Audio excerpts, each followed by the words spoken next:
हम पंछी उन्मुक्त गगन के पिंजरबद्ध न रह पाएंगे, वो कनक तीलियों से टकराकर पुलकित पंख बिखर जाएंगे। तो ये पंछी सबसे पहले उठ जाते हैं और हम सबको भी जगाने का काम करते हैं। तो चलो आज अपन कुछ अच्छी हैबिट्स के बारे में बात करेंगे, ठीक है।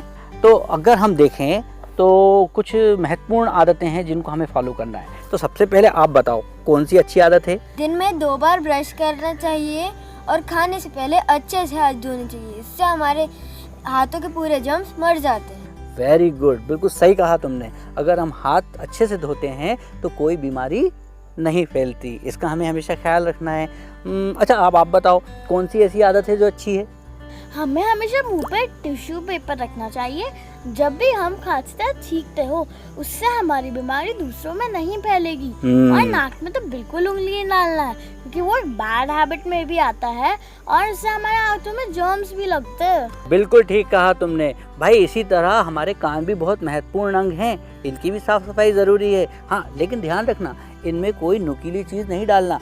किसी बड़े की सहायता से हम कानों को साफ कर सकते हैं। हाँ सर, वो तो बहुत महत्वपूर्ण है। कान नहीं होंगे तो हम सुनेंगे किससे? और दूसरी बात, हमारे आसपास हमें स्वच्छता रखनी है, खास तौर से हमारे शौचालय में। अगर हम शौचालय का इस्तेमाल करते हैं तो उसके बाद हमेशा फ्लश का इस्तेमाल करें, जिससे क्या होगा, बीमारियां नहीं फैलेंगी और हम निरोगी रहेंगे। अब कुछ महत्वपूर्ण बात है जो मैं आपको बताना चाहता हूँ। आओ, हमें हमेशा साफ सुथरे कपड़े पहनना चाहिए और अपने बालों को भी व्यवस्थित रखना चाहिए, और इस तरह एक अच्छा जीवन, हेल्दी जीवन हम जी पाएंगे।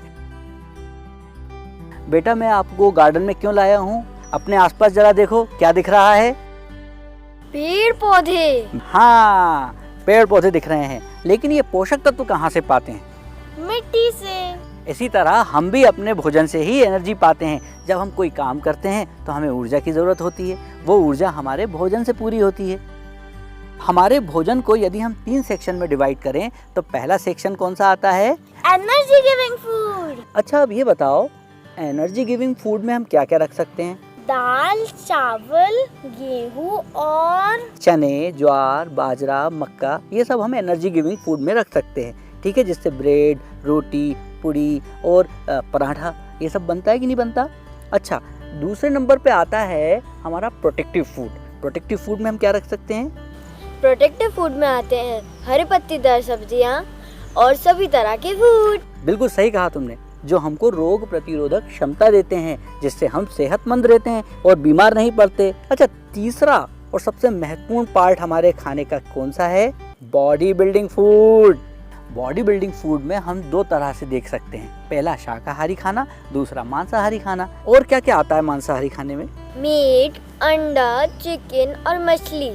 इसी तरह शाकाहारी खाना होता है। शाकाहारी खाने में हम उन सब चीज़ों को खाते हैं जिसमें ये पेड़ पौधों से जो हमें प्राप्त होती हैं। फैट्स भी, ऑयल, फैट्स, शुगर, ये भी एनर्जी गिविंग फूड कहलाते हैं। लेकिन ये एनर्जी धीरे धीरे रिलीज़ करते हैं, हमें एनर्जी धीरे धीरे मिलती है। हमको जंक फूड नहीं खाना चाहिए, क्योंकि ये जंक फूड एनर्जी कम देते हैं और हमको आलसी बनाते हैं, है ना। तो इस तरह बच्चों ने हमारे साथ गुड हैबिट और बैड हैबिट में अंतर करना सीख लिया है, और इनको वो दोहराएंगे, अपने साथियों को भी बताएंगे।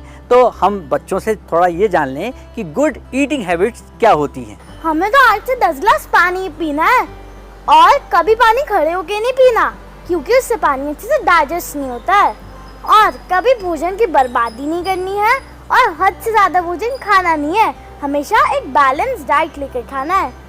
हाँ, गुड हैबिट में तो ये भी आता है कि हमें खाना चबा चबा के खाना चाहिए, और टीवी देखते या पढ़ाई करते समय खाना नहीं खाना चाहिए। इसी बात पे मम्मी भी अक्सर हमें टोका करती हैं।